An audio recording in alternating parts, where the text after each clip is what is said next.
రైతు సంక్షేమానికి గత బీఆర్ఎస్ ప్రభుత్వం పెద్దపీట వేసిందని సొసైటీ చైర్మన్ కన్నయ్య గారి హరికృష్ణారెడ్డి అన్నారు.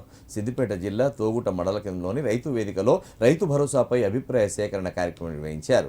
ఈ సందర్భంగా వారు మాట్లాడుతూ గత ప్రభుత్వం ఇచ్చిన రైతు బంధును ఈ ప్రభుత్వం రైతు భరోసాగా పేరు మార్చి రైతులకు పెట్టుబడి సహాయాన్ని అందించడానికి రైతుల అభిప్రాయాలను సేకరిస్తుందని తెలిపారు. ఇందులో భాగంగా నేడు తోగుట మండల కేంద్రంలో ఈ కార్యక్రమాన్ని ఏర్పాటు చేయడం జరిగిందని తెలిపారు. గత ప్రభుత్వం రైతులకు రైతు బంధు అందించడం వల్ల చిన్న సన్నకారు రైతులకు సరైన న్యాయం జరగడం లేదని ప్రతిపక్ష నాయకుల నుండి తీవ్ర వ్యతిరేకత ఏర్పడిందని తెలిపారు. కానీ రాష్ట్రంలో దాదాపుగా 75 నుంచి 80% మంది చిన్న సన్నకారు రైతులే ఉన్నారని గుర్తు చేశారు. రైతులందరూ సమిష్టిగా తమ అభిప్రాయాలను తెలియజేస్తూ సాగు చేసే 10 ఎకరాలకు రైతు భరోసా అందజేయాలని సూచించినట్లు తెలిపారు. రాష్ట్ర ప్రభుత్వం త్వరితగతిన సర్వే పూర్తి చేయించి రైతులకు రైతు భరోసా నిధులను వెంటనే అందజేయాలన్నారు. ఈ కార్యక్రమంలో ఆడిట్ ఆఫీసర్ నాగేశ్వరరావు, మండల వ్యవసాయ అధికారి మోహన్, సిఇఓ గంగారెడ్డి, ఏఈఓలు పాల్గొన్నారు.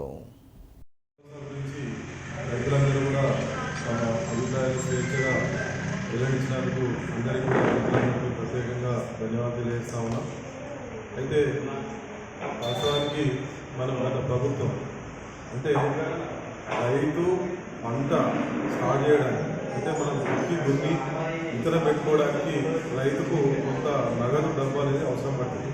దాన్ని గుర్తించి గత ప్రభుత్వం ఎకరానికి తీస్తామనేది ఒక నిర్ణయం తీసుకొని దాని ప్రకారం ఈరోజు రైతు బంధు అనేటువంటి కార్యక్రమానికి శ్రీకారం చుట్టింది. సరే, ప్రభుత్వం ఏదైనా కూడా రైతు అనే వ్యక్తి రాజు కావాలనేటువంటి ఉద్దేశంతో అందరూ రాజకీయ నాయకులు చాలా సందర్భాలు మాట్లాడతారు. కానీ ఇంప్లిమెంటేషన్కి వచ్చేసరికి అవన్నీ కొంత అటు చేస్తూ ఉంటారు. 70-80% రైతుల దగ్గరనే 5-10 ఎకరాల రైతులే చెందులోనే ఉంది, 70-80%. కాబట్టి సరే 20% ఇవ్వద్దు అనేటువంటి వాదన కరెక్టే.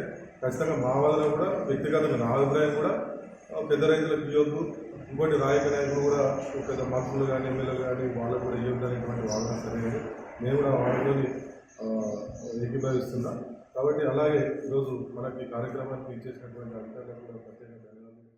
అనే కార్యక్రమం గతంలో జరుగుతుంది, అది మీకు తెలుసు, అమలవుతూనే ఉంది.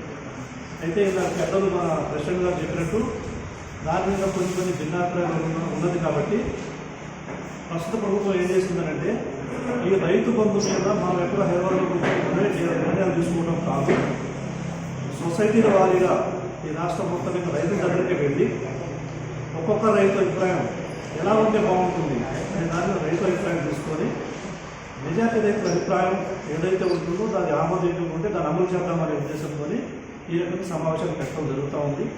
సో ఇక్కడ చాలామంది రైతులు వచ్చున్నారు. కాబట్టి మీ మధ్యలో మీ మనసులో ఏ అభిప్రాయం ఉంటే అక్కడ ఓపెన్గా చెప్పొచ్చండి. ఇందులో మీరు ఒక అభిప్రాయం చెప్తే పక్కవాళ్ళు అనుకుంటారని కానీ లేకపోతే ఎందుకన్నారు అని కానీ ఇక్కడ ఏ అబ్జెక్షన్లు అభ్యంతరాలు ఉండవండి. ఓపెన్గా మన మధ్యలో ఏదో చెప్పొచ్చు. మీరు చెప్పిన దాన్ని మేము ప్రశాంతంగా ఏం చేస్తామంటే ఇక్కడ మీ పేరు మీరు ఏం చెప్పారో నోట్ చేసుకుంటాము. నోట్ చేసుకున్న తర్వాత ఆ అభిప్రాయాన్ని మళ్ళీ మా మినిట్స్ సొసైటీ మినిట్స్ బుక్లో మేము నమోదు చేసి పెద్దలు ప్రెసిడెంట్ గారు నేను సంతకం చేసి దాన్ని హైదరాబాద్ ప్రభుత్వం వారికి పంపడం జరుగుతుంది.